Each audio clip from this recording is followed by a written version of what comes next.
साक्षी train में बैठे हुई थी। उसके मामा जी उसी के साथ बैठे थे, पर साक्षी का ध्यान कहीं और ही लगा हुआ था। ट्रेन में कुछ देर के बाद चाय वाला आया। मामा जी ने एक कप चाय ले ली, फिर अचानक से साक्षी को देख बेरुखी से कहा, चाय पीना है? तो साक्षी का मन कर रहा था काश ये ट्रेन आगे ही ना बढ़े, यहीं थम जाए।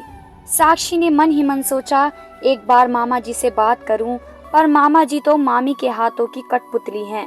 जैसा मामी कहेंगी वैसा करेंगे। अब क्या होगा, माँ बाबूजी से कैसे नजरें मिलाऊंगी? अम्मा बाबूजी ने कितने विश्वास से साथ मुझे पढ़ने के लिए शहर भेजा था, और बाबूजी तो मेरी जान ही ले लेंगे। अपने बाबूजी के डर के मारे उसकी जान सूखी जा रही थी। साक्षी अतीत की यादों में खो गई। साक्षी 22 साल की लड़की 2 साल पहले शहर अपने मामा जी के पास पढ़ने आई थी। साक्षी की माँ नहीं चाहती थी कि साक्षी मामा के घर रहे। वह चाहती थी कि वह हॉस्टल में रहकर पढ़ाई करे, पर साक्षी के बाबूजी इसके खिलाफ थे। जब यह बात साक्षी की मामा जी को पता चली तो उन्होंने कहा कि अरे दीदी, हमारे होते हुए साक्षी हॉस्टल में क्यों रुकेगी? साक्षी मेरी बेटी प्रिया के समान है, वह हमारे साथ हमारे घर में रहेगी। साक्षी की माँ भी सोचने लगी, मामा के घर रहेगी तो हम भी निश्चित रहेंगे। साक्षी के बाबूजी रमेश उसे पढ़ाने के और शहर भेजने के खिलाफ थे, पर साक्षी की माँ टीना ने उन्हें जैसे तैसे राजी किया था और कहा था कि वह मामा के घर रहेगी, आपको कोई शिकायत का मौका नहीं देगी। दरअसल राजेश छोटी सोच वाला इंसान था। साक्षी उन दिनों 20 साल की थी। उसने ग्रेजुएशन कंप्लीट किया था। अब वह आगे पढ़ने शहर जाना चाहती थी, क्योंकि गांव में कोई कॉलेज नहीं था। पोस्ट ग्रेजुएट करने के लिए साक्षी बहुत सरल और सीधी लड़की थी। साक्षी की 2 बहनें और थी, पर साक्षी उन सब में बड़ी थी।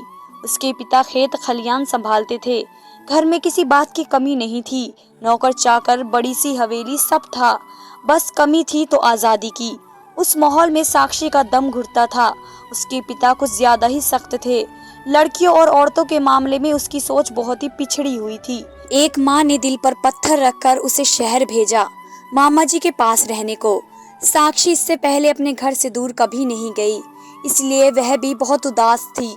पर पढ़ाई भी जरूरी थी, इसलिए जाना भी था। जब साक्षी की मामी ने मामा जी के साथ साक्षी को देखा तो उनका मुंह बन गया, पर मामा जी के जैसे तैसे समझाने पर वह साक्षी को रखने के लिए राजी हो गई। साक्षी को शहर आए 2 साल हो गए थे। उसी मुलाकात एक पार्टी में विराट से हुई। विराट और साक्षी के बीच दोस्ती बढ़ी। विराट एक बिजनेसमैन का बेटा था। ग्रेजुएशन के बाद वह अपने पिता का बिजनेस संभाल रहा था। दोनों कब एक दूसरे को दिल दे बैठे पता न चला। साक्षी मन ही मन सोचती थी कि माँ ने शहर आने से पहले उसे समझाया था कि लड़कों से दूर रहना, आजकल जमाना ठीक नहीं, और तेरे बाबूजी को तो तू जानती ही है। पर क्या करूं, प्यार हो गया, अपनी भावनाओं पर काबू ही ना रहा। साक्षी और विराट दोनों प्यार के समंदर में खोते जा रहे थे, बिना किसी अंजाम की परवाह किए। एक रात को जोरों से बारिश हो रही थी, तभी अचानक से विराट का मैसेज आया। साक्षी से कहा, मैं तुमसे मिलने आ रहा हूँ। साक्षी ने विराट को समझाया, इतनी रात में प्लीज मत आओ, पर विराट सुनने वालों में से कहाँ था। विराट ने साक्षी को घर के बाहर आने को कहा। साक्षी ने देखा सब सो रहे हैं। साक्षी चोरी छुपे घर के बाहर पहुंच गई। घर के पड़ोस में कोई घर नहीं था, खाली फ्लैट ही था। विराट साक्षी का हाथ पकड़कर उसे लाइट में ले गया। दोनों दीवार का सहारा लेकर खड़े हो गए। अचानक से विराट साक्षी के बेहद ही करीब आ गया। दोनों के दिल की धड़कन तेज थी। दोनों अपने जज्बातों पर काबू नहीं रख सके। विराट और साक्षी धीरे धीरे अपनी हदें पार कर रहे थे कि अचानक से साक्षी के मामा जी आ गए। ये सब देख उनका गुस्सा फूट पड़ा। चिल्लाते हुए बोले, साक्षी ये सब क्या हो रहा है? साक्षी मामा जी को देखकर हड़बड़ा सी गई। मामा जी को देख विराट भाग गया। मामा जी साक्षी का हाथ पकड़ उसे खींचते हुए अंदर ले गए। साक्षी चिल्लाते हुए बोली, मामा जी मेरा हाथ छोड़ दीजिए, मुझे दर्द हो रहा है। पर मामा जी बहुत ही गुस्से में थे और मामी भी वहां आ गईं। तो मामा जी ने कहा, तुझे ये सब करने शहर बुलाया था।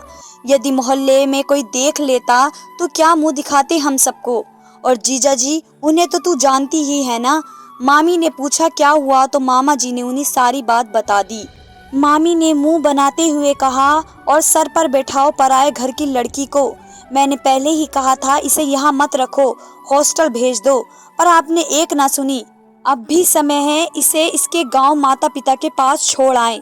इसी में भलाई है, कल कोई कुछ ऊंच नीच हो गई तो क्या करेंगे? इन सब का असर हमारी औलाद पर होगा। मामा जी ने गुस्से से कहा, कल इसे ही छोड़कर आऊंगा। साक्षी रोते हुए बोली, मामा जी मुझे माफ कर दो, मुझसे भूल हो गई। मैं और विराट एक दूसरे से प्यार करते हैं, आगे से मैं ऐसा कोई काम नहीं करूंगी। आप मुझे गांव मत भेजिए। माँ को बहुत दुख होगा और बाबूजी वह तो मुझे जान से ही मार देंगे। यह सुनकर मामी ने कहा, यह सब तुम्हें पहले सोचना चाहिए था। छोड़ आओ इसे गांव, अब मैं इसे एक पल भी यहाँ नहीं बर्दाश्त करूंगी। मामा जी तो मामी की हर बात मानते हैं। उन्होंने अगले दिन का ही टिकट करवा दिया। साक्षी ने मामा से कहा, मामा प्लीज ऐसा मत करिए, पर उन्होंने उसकी एक न सुनी। बस यही वजह थी कि साक्षी बेहद दुखी थी। ट्रेन रुकी तो मामा जी ने कहा, चलो कहाँ खोई हो, गाँव आ गया। साक्षी ये सुनकर सहम सी गई। जल्दी ही मामा जी और साक्षी घर पहुंच गए। साक्षी की माँ उसे यूं अचानक देख बहुत हैरान हुई और परीक्षा आने वाली थी, तो इस समय साक्षी यहाँ बिना बताए कैसे आ गई?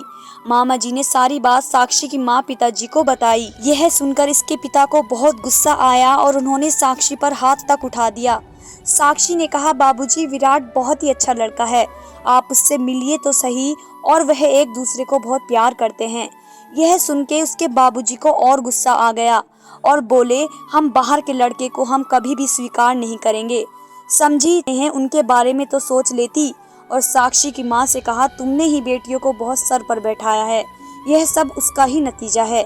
साक्षी अब घर से बाहर कहीं नहीं जाएगी। मामा तो अगले दिन ही चैन से चले गए थे। साक्षी को एक कमरे में बंद कर दिया गया और उसके बाबूजी उसके लिए रिश्ता देखने लगे। साक्षी विराट के लिए तड़प रही थी और वह विराट का हाल भी कुछ ऐसा ही था। साक्षी के बाबूजी बहुत ही सख्त और गुस्से वाले थे। अब वे जल्द से जल्द साक्षी के हाथ पीले करवाना चाहते थे। साक्षी ना कुछ खाती ना ही कुछ पीती, कुछ भी बस गम में डूबी रहती थी और उदास पड़ी थी। साक्षी की हालत को देखकर उसकी माँ ने उसे समझाया कि तेरे बाबूजी कभी इस बात के लिए नहीं मानेंगे। इस तरह उदास रहने से कुछ नहीं होगा, जल्द से जल्द अब तेरी शादी कर दी जाएगी। साक्षी जोर जोर से रोने लगी और माँ बोली, माँ मैं और विराट एक दूसरे को बहुत चाहते हैं। यदि वह मुझे नहीं मिला तो मैं मर जाऊंगी, पर किसी और से शादी नहीं करूंगी। और साक्षी विराट के परिवार के बारे में अपनी माँ को बताने लगी। माँ ने प्यार से समझाते हुए कहा, अपने साथ में लड़कों की कमी नहीं है तो उसे भूल जा, समझी? साक्षी ने रोते हुए कहा, शादी तो मैं विराट से ही करूंगी, नहीं तो आत्महत्या कर लूंगी। साक्षी की हालत दिन पे दिन खराब हो रही थी। वह अपनी बेटी को इस हाल में देख बहुत ही बिजली से हो रहे थे। साक्षी की माँ ने हिम्मत करके अपने पति से कहा, एक बार लड़के और इसके परिवार से मिल लेते हैं। यह सुनकर साक्षी के पिता भड़क गए और बोले, तुम चुप रहो, कितनी बार कहा है, औरतों को इन सब के मामले में बोलने का हक नहीं है। उनकी जगह रसोई में ही है और वहीं अच्छी लगती हैं, और घर की चार दीवारी मेरी तो मती मारी गई थी जो साक्षी को इतना पढ़ाया और उन्हें सर पर बैठाया। आज के बाद इस बारे में तुमसे कुछ नहीं सुनूंगा। साक्षी की शादी नहीं होगी जहां मैं चाहूंगा। ये सब सुन साक्षी की माँ की आंखें भर आई और मन अतीत में भटक गया। साक्षी की माँ भी जवानी के दिनों में अपने ही गांव के प्रेम नाम के लड़के को चाहने लगी थी। जब ये बात घर में पता चली तब उसके पिता ने भी उसके साथ बहुत बुरा व्यवहार किया और जल्दीबाजी में शादी तय कर दी। साक्षी की माँ टीना के माँ बाप की इज्जत का ख्याल कर चुपचाप शादी के लिए राजी हो गई थी। माँ बाप के खिलाफ जाने की उसकी हिम्मत ही नहीं हुई। शादी कर जब इस घर में आई तो उसके पति राजेश उसे कभी भी किसी मामले में कुछ बोलने और ना ही कुछ फैसले लेने का हक दिया करते। हर रात उसकी इच्छाओं के विरुद्ध उसे बातें सुनाते। यह सब टीना सहती रही। उसे प्रेम की बहुत याद आती। प्रेम बहुत ही अच्छा लड़का था। सोचती काश मैं उसके साथ भाग गई होती तो आज मेरी ये हालत ना होती। शादी के बाद भी प्रेम टीना के दिल के किसी कोने में बसा हुआ था कि अब तक प्रेम को वह ना भुला सकी थी। राजेश बेटियों को पढ़ाने के भी खिलाफ था, पर जैसे तैसे बगावत कर टीना ने उसे राजी किया था। बड़ी मुश्किल से वह माना था। राजेश 10वीं पास था और वहीं टीना अंगूठा छाप, क्योंकि इसके पिता भी छोटी सोच वाले इंसान थे। टीना की माँ ने भी बहुत जुल्म सहे थे। टीना ने मन ही मन निर्णय किया कि जो हाल उसका हुआ उसकी बेटी का नहीं होगा। मैंने तो शादी कर अपना जीवन बर्बाद कर लिया, कभी अपने पति का प्यार तक न मिला, बस बिस्तर और रसोई तक ही सिमट कर रह गई। पर मेरी बेटी के साथ ऐसा कभी नहीं होगा। इधर राजेश ने साक्षी का रिश्ता तय कर दिया था। टीना को जब पता चला साक्षी का रिश्ता भानु नाम के लड़के से तय किया है, तो उसने छानबीन की तो पता चला कि भानु चाल चलन से अच्छा नहीं है और छोटी सोच वाला 12वीं पास ही है। जब टीना ने राजेश से बात की तो उसने उसे अपशब्द कहे और कहा कि शादी तो भानु से ही होगी, चाहे कुछ भी हो जाए, और बोला तुम्हारे ही कारण आज ये दिन देखना पड़ रहा है। एक रात टीना सबके सो जाने के बाद साक्षी के कमरे में गई और बोली साक्षी, विराट को फोन लगा। साक्षी को यह सुन हैरानी हुई। साक्षी ने विराट को कॉल किया। विराट साक्षी की आवाज सुनकर बोला कब से तुम्हारे बारे में पता करने की कोशिश कर रहा हूँ, कहाँ गायब हो गई थी तुम साक्षी। साक्षी ने सारी बातें विराट को बताई, जिसे सुन विराट ने कहा मैं तुम्हारे बिना नहीं जी सकता, मैं आ रहा हूँ तुम्हें ले जाने के लिए। टीना ने भी विराट से फोन कर बात कर उसे विराट बहुत ही अच्छा लगा। वह निश्चित हो गई उसकी बेटी ने किसी गलत लड़के का चुनाव नहीं किया। अगली रात विराट को अपने घर से कुछ दूरी पर बने मंदिर आने को कहा। पता समय सब बता दिया। योजना के मुताबिक विराट आ गया। इसके पहले सारा सामान तीनों ने बांध दिया था। साक्षी और टीना दबे पांव मंदिर पहुंच गए। विराट ने साक्षी की मां का आशीर्वाद लिया और कहा आप साक्षी की चिंता मत करना, मेरा परिवार मेरे साथ है, मैं वादा करता हूँ आप सदा खुश रहेंगी। दरअसल विराट ने पहले ही साक्षी के बारे में अपने परिवार को बता दिया था। उसके परिवार को इस रिश्ते से कोई आपत्ति नहीं थी। साक्षी अपनी माँ के सीने से लग गई और बहुत रोई।